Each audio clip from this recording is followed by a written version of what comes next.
সব মানুষের পথপ্রদর্শক। তিনি একটা ঘোড়ায় চড়বেন, ডান হাতে থাকবে একটা তরবারি, 4 জন সহচর থাকবে তাকে বিভিন্ন সময় ফেরেশতাগণ সাহায্য করবেন। এরকম আরো অনেক অনেক। এই মানুষটা কে? যদি ভালো হিন্দু হয়ে থাকেন তাহলে আপনি এই অন্তিম ঋষিকে বিশ্বাস করবেন, তা না হলে আপনি ভালো হিন্দু নেই। যদি ভালো হিন্দু হয়ে থাকেন তাহলে এক ঈশ্বর বিশ্বাস করবেন, তাহলে আপনি মূর্তি পূজা করবেন না। নাতাস্তি প্রতিমা আস্তি, মহান ঈশ্বর, তার কোনো প্রতিমা নেই, তার কোনো প্রতিমূর্তি নেই, তার কোনো ছবি নেই, তার কোনো ফটোগ্রাফ নেই, তার কোনো ভাস্কর্য নেই। আর আমি বিতর্ক করেছি পণ্ডিতদের সাথে, হিন্দু পণ্ডিত, উনারা শঙ্করাচার্য অনেক, সেখানে আমি কথা বলেছি। কোন শঙ্করাচার্যই আমাকে বলেননি ভাই আপনি ভুল বলেছেন, কেউ না। একটা বিতর্ক করেছিলাম শ্রী শ্রী রবিশঙ্করের সাথে 21শে জানুয়ারিতে। তিনি ইন্ডিয়ায় হিন্দুদের মাঝে খুবই জনপ্রিয় গুরু, আর্ট অফ লিভিং। আমি তাকে বলেছিলাম আর্ট অফ লিভিং এর শ্রেষ্ঠ বই হলো এই পবিত্র কোরআন। আমি তাকে মুসলিমদের আর্ট অফ লিভিং এ আমন্ত্রণ জানিয়েছিলাম। আমরা সংখ্যায় এখন 130 কোটি, 130 কোটি মুসলিম। আমি তাকে আমন্ত্রণ জানিয়েছিলাম, যদি তিনি ধর্মগ্রন্থগুলো মানেন, তিনি বেদের উপরে একজন বিশেষজ্ঞ, তাকে এটা মানতেই হবে। একইভাবে বোন, আপনাকে বুঝতে হবে অন্য সব ধর্মগ্রন্থগুলো হয়তো আল্লাহর বাণী আপনি বলছেন, সময় বদলানোর সাথে সাথে সেগুলোও কিন্তু বদলে গেছে। স্বামী বিবেকানন্দ বলেছেন বেদের 99%ই হারিয়ে গেছে, বাকি যে 1% আছে সেটা আমাদের কঠোরভাবে মানতে হবে। কঠোরভাবে মানে অন্তিম ঋষিকেও মানতে হবে। তাহলে কঠোরভাবে মানলে আপনি মোহাম্মদ সাল্লাল্লাহু আলাইহি ওয়াসাল্লামকেও মানবেন, আপনি কোরআনকেও মানবেন। আর আমি আপনাকে এখানে আমন্ত্রণ জানাচ্ছি, এই শান্তির ধর্মে আমন্ত্রণ জানাচ্ছি, যাতে করে আপনি আল্লাহর কাছাকাছি আসতে পারেন। এবারের প্রশ্ন আমার বাম দিকের মাইক থেকে। ইসলাম ধর্মে পাপের সংজ্ঞাটা কি? পাপের প্রকারভেদগুলো কি? আর এই পাপের সাথে হিন্দু আর খ্রিস্টান ধর্মে যে পাপের কথা বলা হয়েছে তার পার্থক্য কি? ধন্যবাদ ভাই। আপনি প্রশ্ন করলেন যে ইসলাম ধর্মে পাপের সংজ্ঞাটা কি, আর হিন্দুইজম বা খ্রিস্টান ধর্মের পাপের সাথে এর পার্থক্যটা কোথায়। এক কথায় পাপ মানে আল্লাহর আদেশগুলো অমান্য করা। আল্লাহ আমাদের নির্দেশ দিয়েছেন, যদি তার বিরুদ্ধে যান সেটাই পাপ। যেমন ধরেন আল্লাহ তাআলা বলেছেন তোমরা প্রার্থনা করো, যদি প্রার্থনা না করেন তাহলে পাপ করছেন। আল্লাহ তাআলা বলেছেন তোমরা মদ খেও না, যদি মদ খান তাহলে পাপ করছেন। তাহলে আল্লাহ তাআলার আদেশ অমান্য করা এক কথায় সেটাই পাপ। আর সব ধর্মে পাপের সংজ্ঞাটা এটাই। হিন্দু আর খ্রিস্টান ধর্ম একই কথা বলছে। আশা করি উত্তরটা পেয়েছে। এবারের প্রশ্ন আমার বাম দিকের মাইক থেকে। আমি অ্যান্টনি, আমি ফিলোসফির একজন ছাত্র। আপনার লেকচার থেকে আজকে যেটা শিখলাম যে সব ধর্মই বলে এমন সব কথা যেগুলো কমন, আর এমনকি মোহাম্মদও কমন, সব ধর্মেই আছে। কিন্তু পবিত্র কোরআনটা কোন দিক থেকে আলাদা? কোরআন এমন কি বলছে যেটা অন্য ধর্মে বলা নেই? যেমন ধরেন মোহাম্মদ, তার কথা সব ধর্মের বইতেই তো বলা হয়েছে। ভাই খুব সুন্দর প্রশ্ন করেছেন। আপনি বললেন যেটা কমন সেটা মেনে চলতে। সব ধর্মগ্রন্থই বলে মুহাম্মদের কথা, আর কোরআনও বলছে মুহাম্মদের কথা। এখানে নতুন কি আছে? খুবই সুন্দর প্রশ্ন। অন্য সব ধর্মই বলে যে পরবর্তীতে একজন নবী পৃথিবীতে আসবেন, আর বাইবেলও বলছে। আপনি তো খ্রিস্টান, সম্ভবত আপনি পবিত্র বাইবেল পড়েছেন। গসপেল অফ জন 16 নম্বর অধ্যায়ের 12 নম্বর থেকে 14 অনুচ্ছেদে আছে, ঈসা আলাইহিস সালাম শিষ্যদের বলছেন আমি তোমাদের অনেক কথা বলতে চাই, কিন্তু তোমরা এখন সেটা বুঝতে পারবে না, কারণ যখন সত্যের আত্মা তোমাদের সামনে আসবে সে তোমাদের সত্যের পথে নিয়ে যাবে। আর সে তার নিজের কথা বলবে না, যা শুনবে সে কথাগুলোই বলবে। সে তোমাদের ভবিষ্যতের কথা বলবে, সে আমাকে মহিমান্বিত করবে। তার মানে সব ধর্মগ্রন্থ, হিন্দু, পার্সি, বৌদ্ধ, ইহুদি, খ্রিস্টান সবাই বলছে একজন নবী পৃথিবীতে আসবেন, একজন নবী আসবেন। কিন্তু কোরআন বলছে ইনিই সেই নবী যার উপর কোরআন নাজিল হয়েছে। সেই নবী চলে এসেছেন। যখন আপনি ক্লাস 1-এ পড়ছেন আপনার স্কুলে সবার উপরে ক্লাস 10, তারপর ক্লাস 2-তে উঠলেন তখনও লক্ষ্য ক্লাস 10, তারপর ক্লাস 3-তে উঠলেন তখনও ক্লাস 10ই লক্ষ্য। এখানে শুধু স্কুলের কথা বলছি। Class 5, class 6, class 7, class 8, class 9, তারপর ক্লাস 10-এ উঠলেন, তারপর এসএসসি পরীক্ষা দেবেন, ঠিক? তার মানে এই না যে ক্লাস 1 আর ক্লাস 10 এর পড়াশোনা এক। আপনি ক্লাস 10 এর জন্য প্রস্তুতি নিচ্ছেন। প্রস্তুতি নেওয়া হয়েছে 1400 বছর আগে। আল্লাহ তাআলা এই নবীকে পাঠিয়েছেন। যীশু খ্রিস্ট বলেছেন আমি তোমাদের অনেক কথা বলতে চাই, কিন্তু তোমরা এখন তা বুঝতে পারবে না, কারণ যখন সত্যের আত্মা তোমাদের সামনে আসবে সে তোমাদের সত্যের পথে নিয়ে যাবে। তাহলে 1400 বছর আগে আল্লাহ তাআলা বুঝেছিলেন যে সেটাই সঠিক সময়। এখন পৃথিবীর মানুষ এই কথাগুলো বুঝতে পারবে, অর্থাৎ পবিত্র কোরআন। অন্যান্য সব ধর্মগ্রন্থে একথা বলা হয়েছে যে মহান ঈশ্বর একজন। বর্ণনাগুলো হয়তো আলাদা। সব ধর্মগ্রন্থই বলছে এক স্রষ্টার কথা। আমরা মানব নবীদের আর চূড়ান্ত নবী মুহাম্মদ সাল্লাল্লাহু আলাইহি ওয়াসাল্লামকে। সারমর্মটা হচ্ছে একই, বর্ণনাগুলো হয়তো আলাদা। আর পবিত্র কোরআনে সূরা মাইদা 3 নম্বর আয়াতে বলা হয়েছে আজ এই দিনে আমি তোমাদের দিন পূর্ণাঙ্গ করলাম, তোমাদের দিন মনোনীত করলাম ইসলাম, তোমাদের প্রতি আমার অনুগ্রহ সম্পূর্ণ করলাম পুরো মানুষ জাতির জন্য। পবিত্রকরণ নাজিল হওয়ার পর নতুন কিছু যোগ করা যাবে না, কোনো কিছু বাদ দেওয়া যাবে না। আমি কথা আগে বলেছি, আপনারা তো বলেন ওল্ড টেস্টামেন্ট আর নিউ টেস্টামেন্ট, পবিত্র কোরআন হলো লাস্ট টেস্টামেন্ট। তাহলে পার্থক্যটা হলো এই পবিত্র কোরআন হলো শেষ কিতাব, আল্লাহ তাআলার নাজিলকৃত লাস্ট টেস্টামেন্ট। আপনারা বলেন ওল্ড টেস্টামেন্ট আর নিউ টেস্টামেন্ট, পবিত্র কোরআন হলো লাস্ট টেস্টামেন্ট। অন্য সব ধর্মগ্রন্থ সেগুলো বলছে একটা বইয়ের কথা, পবিত্র কোরআন মুহাম্মদ সাল্লাল্লাহু আলাইহি সাল্লামের ক্ষেত্রে একই কথা। অন্য ধর্মগ্রন্থ বলে যে নবী মুহাম্মদ আসবেন। ইসলাম আমাদের শেখায় আল্লাহ নবীর কাছে যে কিতাব নাজিল করেছেন আর আমাদের নবীজির হাদিসের মাধ্যমে, এটাই হলো চূড়ান্ত ধর্ম পুরো মানুষ জাতির জন্য। আদম আলাইহিস সালাম থেকে প্রথম মানুষটা থেকে শেষ দিন পর্যন্ত এখনো আছে, শেষ পর্যন্ত থাকবে। অন্য সব ধর্মই বলছে এক ঈশ্বরের কথা, বলছে যে শেষ নবী আসবেন। আপনাকে এটা মানতে হবে, এটা মানতে হবে, প্রয়োগ করতে হবে, তাহলে সত্যিকারের খ্রিস্টান হতে পারবেন। সেজন্য আমি বলি, ইসলাম আর খ্রিস্টান ধর্মের সাদৃশ্যের উপর আমি একটা লেকচার দিয়েছিলাম, সেখানে প্রমাণ করেছি যে মুসলিমরা আমরা খ্রিস্টানদের চাইতে অনেক বেশি খ্রিস্টান। খেয়াল করে দেখবেন, আমরা যীশু খ্রিস্টকে সাধারণ খ্রিস্টানদের চাইতে অনেক বেশি মানি। আমার ভিডিও ক্যাসেট দেখতে পারেন, ইসলাম ও খ্রিস্টান ধর্মের সাদৃশ্য। এবারের প্রশ্ন আমার বাম দিকের মাইক থেকে। স্যার, আমার নাম এল রবিশঙ্কর শ্রীধর। আমি বর্তমানে বিইডি কলেজের প্রিন্সিপাল হিসেবে আছি। আমি অন্য ধর্মগ্রন্থগুলো পড়েছি, যেমন বাইবেল, কোরআন, হাদিস ইত্যাদি। এছাড়াও আমি মুসলমানদের নামাজ পড়ার নিয়মও শিখেছি। স্যার, একটা হাদিস বলা আছে, নবীজি সাল্লাল্লাহু আলাইহি সাল্লাম এক সিরিয়ানকে বলেছেন যে ধর্ম বদলানোর দরকার নেই, আর তুমি কালিমাও বলো না, তখন প্রয়োজন ছিল। তবে এখন দেখি যে পৃথিবী অনেক বদলে গেছে, আমাদের সামাজিক অবস্থান বদলেছে, এছাড়া আমাদের সমাজও বদলেছে। আর একটা ব্যাপার জানতে চাচ্ছি, এমন কি কোনো রকম ছাড় দেয়া আছে যদি কেউ ইসলাম পালন করতে চায়? আমরা জানি ইসলাম ধর্মের কিছু ব্যাপার ফিজিক্সের মাধ্যমে প্রমাণ করেছেন বিজ্ঞানী ক্যাপরা আর স্টিফেন হকিং, যেমন সময় আর বিশ্বজগৎ কিভাবে সৃষ্টি হলো। এখন আনাল হক, আমি খোদা, এই টাইপের ধারণার কোনো স্থান আছে? 5 ওয়াক্ত নামাজ পড়লাম, ধর্ম মানলাম, এরপর আমরা অন্য সময় কি বলতে পারি যে আনাল হক? এটা কি মানতে পারি? আর ভাই প্লিজ একবারে একটা প্রশ্ন করেন, হাতে সময় কম, এই প্রশ্নটার উত্তর দেই। প্রশ্ন করার জন্য অনেকে দাঁড়িয়ে আছেন। ভাই আপনি প্রশ্ন করলেন যে তিনি একটা হাদিস জানেন যেখানে নবীজি এক সিরিয়ানকে তার ধর্ম বদলাতে বারণ করলেন, বলেন।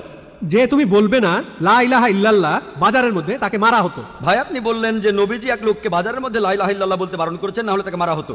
আমি জানি না আপনি কোন হাদিসের কথা বলছেন। একটা হাদিস বলছে জোরে আল্লাহু আকবার বলো না, লা ইলাহা ইল্লাল্লাহ না। এটা বলা হয়েছিল কারণ যুদ্ধের সময় তারা লুকিয়ে আছে আর শত্রু আসছে, তখন জোরে আল্লাহু আকবার বলো না, কারণ তাহলে শত্রুরা টের পেয়ে যাবে। বাজারের মধ্যে না, যুদ্ধের ময়দানে। আরেকটা হাদিস বলছে জোরে বলো যাতে অন্যান্য মুসলিমরা উৎসাহিত হয়, তাই পরিস্থিতির উপর নির্ভর করে। নবীজি একবার বলেছেন যুদ্ধের ময়দানে বলো আল্লাহু আকবার, এতে মুসলিমদের সাহস বাড়বে। কিন্তু অন্য সময়ে যখন লুকিয়ে আছেন তখন জোরে বললে শত্রুরা টের পাবে। তাই এক এক পরিস্থিতিতে এক এক রকম কাজ। আপনার প্রশ্নে আসি, ইসলামের পাশাপাশি অন্যান্য জিনিস মানা যাবে কিনা, যেমন সক্রেটিস বা অন্য কারো কথা বা কোনো বিজ্ঞানীর কথা।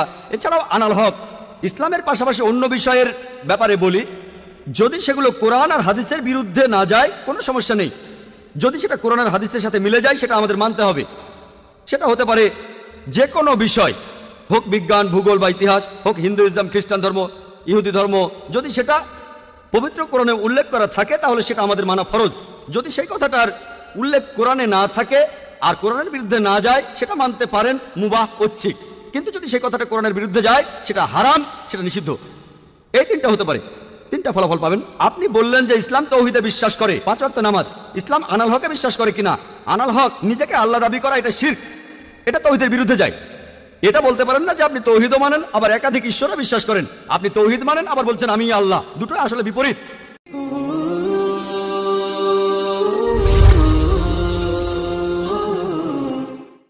হ্যালো, শুভ সন্ধ্যা স্যার। আমার নাম রুবি পার্কার আর আমি একজন ড্রেস ডিজাইনার। আসলে এটা আমার বান্ধবীর একটা সমস্যা। সে একজন মুসলিম আর বিয়ে করেছে একজন হিন্দুকে।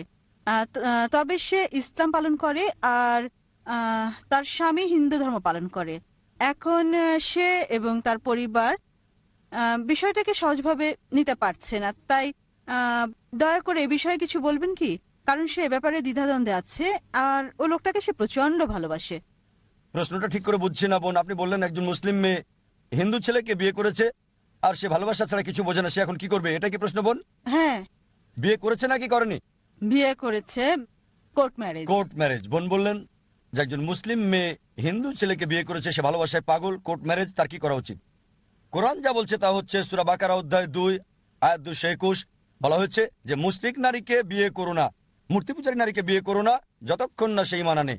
বিশ্বাসী নারী যদি কৃতদাসীও হয়, অবিশ্বাসী নারীর চেয়ে সে অনেক উত্তম, যদিও সে তোমাকে মুগ্ধ করে। আয়াতের পরের অংশ বলছে মুশরিক পুরুষকে বিয়ে করো না, কোনো মূর্তি পূজারীকে বিয়ে করো না, যদিও সে তোমাকে মুগ্ধ করে, যতক্ষণ না সেই ঈমান আনে। একজন বিশ্বাসী পুরুষ যদি কৃতদাসও হয়, যদি কারো গোলাম হয়, মুশরিক পুরুষের চেয়ে সে অনেক উত্তম। অবিশ্বাসী পুরুষ তোমাকে যদিও মুগ্ধ করে, তাই ইসলামে একজন মুসলিম নারী অমুসলিম পুরুষকে বিয়ে করতে পারে না। যেমন আগেও আমি বলেছি, কারণ হলো যদি কোনো গাড়ি থাকে আর সেই গাড়ির একটা চাকা বাইসাইকেলের আর আরেকটা চাকা হচ্ছে ট্রাকের, স্বাভাবিকভাবে গাড়িটা চলবে না। আর অধিকন্ত প্রত্যেক মানুষই চায় যে স্বামী এবং স্ত্রী উভয়ই জান্নাতে যাক। তাই যদি সে মুসলিম দাবি করে, তার জীবনের মূল উদ্দেশ্য হবে আল্লাহ সুবহানাহু ওয়া তাআলাকে খুশি করা। যেমন আমি বলেছি যে কোরআন বলছে সূরা নিসা অধ্যায় 4 আয়াত 48, সূরা নিসা অধ্যায় 4 আয়াত 116, আল্লাহ যে কোনো গুনাহ ক্ষমা করবেন, তবে শিরক করার গুনাহ, তার সাথে শরীক করার গুনাহ তিনি কখনোই ক্ষমা করবেন না। সুতরাং কিভাবে সে এমন জীবনের সঙ্গী বেছে নিতে পারে যার উদ্দেশ্যই ভিন্ন? তার মানে হতে পারে আপনি স্বার্থপর, আপনি জান্নাতে যেতে চান, জীবন সঙ্গী জান্নাতে যাক সেটা চান না। তাই যদি সত্যিই সে স্বামীকে ভালোবাসে, আলটিমেটাম দিতে পারে, যদি এই অবস্থায় থাকো জান্নাতে যেতে পারবে না, তাই আলটিমেটাম দেন, যদি আমাকে চাও ইসলাম গ্রহণ করো, তুমিও জান্নাতে যেতে পারবে। যদি ইসলাম গ্রহণ করো আমি তোমার সাথে আছি, অন্যথায় আমি তোমার সাথে নাই, যাতে করে এই দুনিয়ার সেরাটা পায় আর সেই পুরুষ উভয় জগতে সফল হতে পারে। হ্যাঁ ভাই, সামনের 1 নম্বর মাইক থেকে। আমার নাম প্রেম, পুরো নাম প্রেম মিশ্রা। আমি একজন অমুসলিম। আমার প্রশ্ন হলো স্যার, আসলে আমি ইসলাম গ্রহণ করতে চাই। এটা এটা এটা আমার প্রশ্ন, কোনো পক্ষপাতিত্ব করছি না, নিজ থেকেই প্রশ্নটা করছি, স্বাভাবিকভাবেই বলা যায় আমি ইসলাম গ্রহণ করতে চাই। তবে ভালো মুসলিম মানে কিভাবে, আসলে ভালো মুসলিম কে বা কারা, এই জন্য আসলে জানতে চাচ্ছি। ভাই যদি শুনতে ভুল না করি, আপনি ইসলাম গ্রহণ করতে চান আর জানতে চান আসল মুসলিম কি, হ্যাঁ, কিভাবে ভালো মুসলিম হওয়া যায়। কিভাবে ভালো মুসলিম হবেন? ভাই ভালো মুসলিম হতে হলে, মুসলিম মানে যে নিজের ইচ্ছাকে আল্লাহর কাছে সমর্পণ করে। তাই যদি আপনার ইচ্ছাকে আল্লাহর কাছে সমর্পণ করেন আপনি মুসলিম। নিজের ইচ্ছাকে আল্লাহর কাছে সমর্পণের মানে আপনাকে মানতে হবে আল্লাহ এক, আল্লাহ ছাড়া আর কেউ ইবাদতের যোগ্য নাই। বিশ্বাস করতে হবে মুহাম্মদ সাল্লাল্লাহু আলাইহি ওয়াসাল্লাম সর্বশেষ এবং চূড়ান্ত নবী। আর যখন আপনি কোরআন পড়বেন, যা আমি আগে লেকচারে বলেছি, এটা সর্বশেষ এবং চূড়ান্ত নির্দেশিকা বই মানব জাতির জন্য। তাই যদি কোরআন পড়েন এবং আমল করেন, আল্লাহর নির্দেশ মেনে চলেন, যদি বিরত থাকেন যেগুলো আল্লাহ নিষেধ করেছেন সেগুলো থেকে, তাহলে আপনি একজন সত্যিকারের মুমিন হতে পারবেন। আর আরেকটা বিষয়, হুম। স্যার আমার সম্পূর্ণ পরিচয়টা কি বদলাতে হবে, যেটা আমার অমুসলিম অবস্থায় ছিল? আপনার নাম, এটা বাধ্যতামূলক কিনা তিনি জিজ্ঞেস করছেন। নাম পরিবর্তন করা বাধ্যতামূলক কিনা মুসলিম হওয়ার পর? না, এটা বাধ্যতামূলক না, তবে চাইলে করতে পারেন। তাই নাম পরিবর্তনটা বাধ্যতামূলক না, যদি সেটা শিরকের সাথে যুক্ত না থাকে, যদি আপনার নামে কোনো শিরক না থাকে, কোনো মূর্তি পূজা ইত্যাদি। তবে যেটা হতে পারে, আপনার আগের নামও থাকতে পারে অথবা নতুন নাম নিতে পারেন। তবে মুসলিম হিসেবে যদি গর্ব করেন, আমি বলবো মুসলিম নাম রাখতে, যাতে লোকজন আপনাকে চিনতে পারে। যেমন কেউ ডাক্তার হলে তখন ক্রস চিহ্ন রাখে, মানুষকে জানাতে যে সে একজন ডাক্তার। একইভাবে বাধ্যতামূলক না যে নাম বদলাতেই হবে, তবে যদি বদলান সেটা উত্তম, মানুষ জানবে যে আপনি মুসলিম। আমার প্রশ্ন হচ্ছে, আপনি কি এখনই ইসলাম গ্রহণ করবেন? জি স্যার। আপনি কি বিশ্বাস করেন আল্লাহ এক? হ্যাঁ। আপনি কি বিশ্বাস করেন মূর্তি পূজা নিষিদ্ধ? হ্যাঁ স্যার। আচ্ছা, আপনি কি বিশ্বাস করেন নবী মোহাম্মদ হলেন সর্বশেষ এবং চূড়ান্ত নবী? হ্যাঁ স্যার। কেউ কি আপনাকে ইসলাম গ্রহণ করতে বাধ্য না করেছে? স্যার, অবশ্যই না। কোন অর্থনৈতিক চাপ? না স্যার। কোন শারীরিক চাপ? না স্যার। কারণ কাউকে জোর করে ইসলাম ধর্ম গ্রহণ করানো, ইসলাম ধর্মে এটা নিষিদ্ধ। কাউকে জোর করে ইসলাম গ্রহণ করানো ইসলাম ধর্মে এটা নিষিদ্ধ হওয়ার পাশাপাশি আমাদের দেশেও এটা নিষিদ্ধ। ইন্ডিয়াতে যে কোনো ধর্ম গ্রহণ করার জন্য বাধ্য করা নিষিদ্ধ, স্বেচ্ছায় হতে পারবে। যদি ইসলাম গ্রহণ করতে চান কেউ আপনাকে বাধা দিতে পারবে না, এমনকি রাষ্ট্রও পারবে না সেটা। তাই যদি ইসলাম গ্রহণ করতে চান আমি বলবো আমার সাথে বলেন, ঠিক আছে? ঠিক আছে স্যার। أشهد أشرب ألا الله إله إله إلا الله إلا الله وأشهد أشرب أن أن محمدا محمد عبده أبو ورسوله। ورسوله। আমি সাক্ষ্য দিচ্ছি, আবার বলবেন স্যার। আমি সাক্ষ্য দিচ্ছি আমি সাক্ষ্য দিচ্ছি যে যে কোনো কোনো ঈশ্বর নেই ঈশ্বর নেই আল্লাহ ছাড়া আল্লাহ ছাড়া এবং এবং নবী মুহাম্মদ নবী মোহাম্মদ সাল্লাল্লাহু আলাইহি সাল্লাম সাল্লাল্লাহু আলাইহি সাল্লাম হলেন হলেন বান্দা বান্দা এবং রাসূল এবং রাসূল আল্লাহর। আল্লাহ। মাশাআল্লাহ, ভাই এখন মুসলিম। ধন্যবাদ। আমি আপনাকে মঞ্চে আহ্বান করছি কোরআনের একটা কপি নিয়ে যাওয়ার জন্য, যাতে ভালো আমলকারী মুসলিম হতে পারেন। সেজন্য কোরআনের একটা কপি উপহার দিতে চাচ্ছি। ভলান্টিয়ার ভাইদের অনুরোধ করব কোরআনের একটা কপি এখানে দিয়ে যেতে। ভাই আপনি মঞ্চে আসেন প্লিজ। আমি আপনাকে কোরআনের একটা অনুবাদ কপি দিতে চাই, যাতে আপনি একজন ভালো আমলকারী মুসলিম হতে পারেন।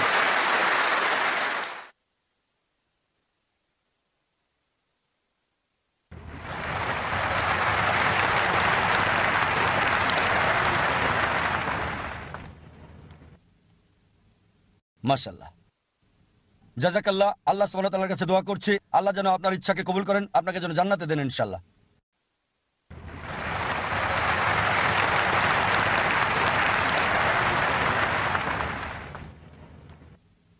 এইমাত্র ডাক্তার জাকির নায়েক এখানে এক বক্তৃতা রেখেছেন। এখানে যত লোক তার এই বক্তৃতা শোনার জন্য এসেছেন, তাদের সবার জন্য আমি আল্লাহর কাছে প্রার্থনা করি যেন তাদের সকলের পরিবার পরিজন যেন সুখী থাকে। ঈশ্বর এখানে আছেন কেবলমাত্র ভালো কিছু করার জন্য, আর জাকির হোসেনও এখানে কেবলমাত্র ভালো কিছু করার জন্যই আছেন। আচ্ছা, আমি এখন, আমার নাম নারায়ণ ভেঙ্কটাস আয়ার, দাঁড়াইতে থাকি। আমি একজন হিন্দু, কিন্তু আমি কোরআনকে মানি, বাইবেলকে মানি, গীতাকে মানি। আমি সবাইকে সমান মনে করি, কিন্তু আমি ডাক্তার সাহেবকে এটা জিজ্ঞেস করতে চাচ্ছি যে শেখ, সৈয়দ, মোল্লা, পাঠান নাম কেন রেখেছে? ব্রাহ্মণ, ক্ষত্রিয়, চন্ডাল, শূদ্রা নাম কেন রেখেছে? এটার উত্তর এখনই চাচ্ছি। ভাই প্রশ্ন করার আগে বললেন যে এখানে শত শত হাজার হাজার লাখ লাখ মানুষ এসেছেন আর কামনা করলেন সবার জন্য শান্তি। তারপর বললেন যে ডাক্তার জাকির নায়েক এখানে এসেছেন ভালো কথা বলতে, আর প্রশ্ন করলেন যে আপনি হিন্দু, তবে কোরআন পড়েছেন, বিশ্বাস করেছেন, বাইবেল বিশ্বাস করেন, বেদও বিশ্বাস করেন, আর প্রশ্ন করলেন যে কেন এই সব পাঠান, শেখ, মোল্লা, ব্রাহ্মণ, ক্ষত্রিয় ইত্যাদি। এখন আপনার প্রশ্নের ব্যাপারে বলি, কেন এই সব পাঠান, শেখ, মোল্লা এগুলো পারিবারিক নাম। শুধুমাত্র একজন লোক শেখ অথবা মোল্লা বা পাঠান, এগুলো একজন থেকে শ্রেষ্ঠ করেন আরেকজনের উপরে। কোরআন বলছে সূরা হুজুরাত অধ্যায় 49 আয়াত 13, يا أيها الناس إنا خلقناكم من ذكر وأنثى وجعلناكم شعوبا وقبائل لتعارفوا إن أكرمكم عند الله أتقاكم إن الله عليم خبير। হে মানব জাতি, আমি তোমাদের সৃষ্টি করেছি এক জোড়া পুরুষ এবং নারী থেকে, আর জাতি এবং গোত্রে বিভক্ত করেছি যাতে করে একে অপরকে চিনতে পারো, একে অপরকে ঘৃণা করবে না। সেই বেশি সম্মানিত আল্লাহ সুবহানাহু ওয়া তাআলার কাছে যার রয়েছে তাকওয়া। বিচারের মাপকাঠি আল্লাহ সুবহানাহু ওয়া তাআলার কাছে, এটা লিঙ্গ না, জাতি না, বর্ণ না, বয়স না, সম্পদ না, সেটা তাকওয়া, খোদাভীরুতা আর সৎকর্ম। কেবল একজন মোল্লা বা খান পরিবার বা শেখ পরিবারে জন্মগ্রহণ করলেই সে জান্নাতে যাবে না, তাকে জান্নাতে নিয়ে যাবে তাকওয়া, সৎকর্ম, ন্যায়পরায়ণতা। এটাই ইসলামিক দৃষ্টিভঙ্গি। আর হিন্দু দর্শনে বেদ বলছে সর্বশক্তিমান ঈশ্বর মাথা থেকে সৃষ্টি করেছেন ব্রাহ্মণ, বুক থেকে ক্ষত্রিয়। ব্রাহ্মণরা উঁচু জাতের, ক্ষত্রিয়রা যোদ্ধা জাতি। ঈশ্বর পেট থেকে সৃষ্টি করেছেন বৈশ্যদের, মানে ব্যবসায়ী জাতি, আর পা থেকে শূদ্রদের, সেটা চাকর শ্রেণী মানে দাস। এটাই বেদের ধারণা। ইসলামে জন্মের ভিত্তিতে কেউ উত্তম বা অধম না। ইসলামে কোনো বর্ণ প্রথা নেই, এটা আছে হিন্দু ধর্মে। আর এ ব্যাপারে বিস্তারিত জানতে আমার ভিডিও ক্যাসেট দেখতে পারেন, ইসলাম এবং হিন্দু ধর্মের সাদৃশ্য। এবার আসি আপনার প্রশ্নের প্রথম অংশে। আপনি বলেছেন কোরআনে বিশ্বাস করেন, বাইবেলে বিশ্বাস করেন, বেদে বিশ্বাস করেন। আমি লোকজনকে বলি অন্তত একটা বইকে মানেন 100 ভাগ ঈশ্বরের বাণী বলে, 2, 3 বা 4টা না, অন্তত একটা বই। তাহলে খ্রিস্টানরা বলবে আমরা বিশ্বাস করি বাইবেল 100 ভাগ ঈশ্বরের বাণী, হিন্দুরা বলবে আমরা বিশ্বাস করি বেদ 100 ভাগ ঈশ্বরের বাণী, মুসলিমরা বলবে আমরা বিশ্বাস করি কোরআন 100 ভাগ ঈশ্বরের বাণী। আপনি মাশাআল্লাহ 3টাতে বিশ্বাস করেন। আপনি কি জানেন অনেক সাংঘর্ষিক বিষয় আছে কোরআন, বাইবেল আর বেদে? সেগুলোকে বাদ দেন। আমি আপনাকে বলছি কমপক্ষে যেগুলো কমন সেগুলো মানেন। কমপক্ষে যেগুলো কমন বেদে, বাইবেলে, কোরআনে যেগুলো বিশ্বাস করেন সেগুলোই আপনি মানেন। এই সব গ্রন্থই বলছে যে ঈশ্বর কেবলমাত্র একজন। ঈশ্বরের কোনো প্রতিমূর্তি নেই, তার কোনো মূর্তি নেই, তার কোনো ছবি নেই। বলা হয়েছে বাইবেলে বুক অফ ডিউটেরোনমি অধ্যায় 6 অনুচ্ছেদ 4 মুসা আলাইহিস সালাম বলেছেন, شما إسرائيلو أدنى هيدا نيخد শোনো হে ইসরায়েলবাসী, ঈশ্বর, আমাদের ঈশ্বর কেবল একজন। যদি হিন্দু গ্রন্থ পড়েন, এটা উল্লেখ আছে ছান্দোগ্য উপনিষদ অধ্যায় 6 অনুচ্ছেদ 2 পরিচ্ছেদ 1। إكم إبديتيم ঈশ্বর কেবল একজন, দ্বিতীয় কেউ নেই। এটা আছে শ্বেতাসূত্র উপনিষদ অধ্যায় 4 অনুচ্ছেদ 19, যজুর্বেদ অধ্যায় 32 অনুচ্ছেদ 3। نا تسر بتيما أستي সর্বশক্তিমান ঈশ্বরের কোনো প্রতিমা নেই। প্রতিমা সংস্কৃত শব্দ মানে প্রতিমূর্তি, ফটোগ্রাফ, পেন্টিং, ছবি, প্রতিচ্ছবি, ভাস্কর্য, মূর্তি। সর্বশক্তিমান ঈশ্বরের কোনো ফটোগ্রাফ নেই, সর্বশক্তিমান ঈশ্বরের কোনো ছবি নেই, সর্বশক্তিমান ঈশ্বরের কোনো প্রতিচ্ছবি নেই, কোনো পেন্টিং নেই, কোনো ভাস্কর্য নেই, কোনো মূর্তি নেই, কোনো ভাস্কর্য নেই, কোনো রূপরেখা নেই, কোনো স্ট্যাচু নেই। কোরআন একই কথা বলছে সূরা ইখলাস অধ্যায় 112 আয়াত 1 থেকে 4। قل والله أحد الله صمد لم يلد ولم يولد ولم يكن له كفوا أحد বলো তিনি আল্লাহ এক এবং অদ্বিতীয়, স্বয়ং সম্পূর্ণ, চিরস্থায়ী, কাউকে জন্ম দেননি, কখনো জন্ম নেননি, আর কোনো কিছু তার মতো না। আপনাকে জিজ্ঞেস করছি, আপনি কি এক ঈশ্বরে বিশ্বাস করেন? আপনি কি বিশ্বাস করেন এক আল্লাহতে? আমি এখনো ভগবান একজন বলে মনে করি। আপনি কি মূর্তি পূজায় বিশ্বাস করেন? బ్రహ్మ సత్యం జగన్మిథ్యా జీవో బ్రహ్మ ఇవ నాపరః আপনি মূর্তি পূজা মানেন কি না? না, এটা কি? মূর্তি পূজা? আমি মূর্তি টুর্তি মানি না। মাশাআল্লাহ, মাশাআল্লাহ। আমি রূপরেখা মানি না। ভাই এক ঈশ্বরে বিশ্বাস করেন, মূর্তি আমি পূজা বিশ্বাস করেন না? আমি আল্লাহ বললে বললে পাপ মুছে যায়, লা বললে পাপ আসার সুযোগ পায় না, তার নামই হলো আল্লাহ। এটা আপনার দেওয়ার সংজ্ঞা, পুরো সংজ্ঞা এটা না।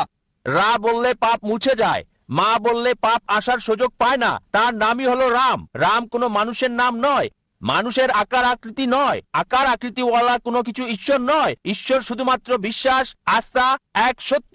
একটা উদাহরণ, দৃশ্যমান কোন ঈশ্বর কেবলমাত্র শান্তির কথা বলে। আপনি এক ধরনের ঈশ্বর, ডাক্তার জাকির হোসেন এক ধরনের ঈশ্বর, যার আহ্বানে এত লোক এসেছে।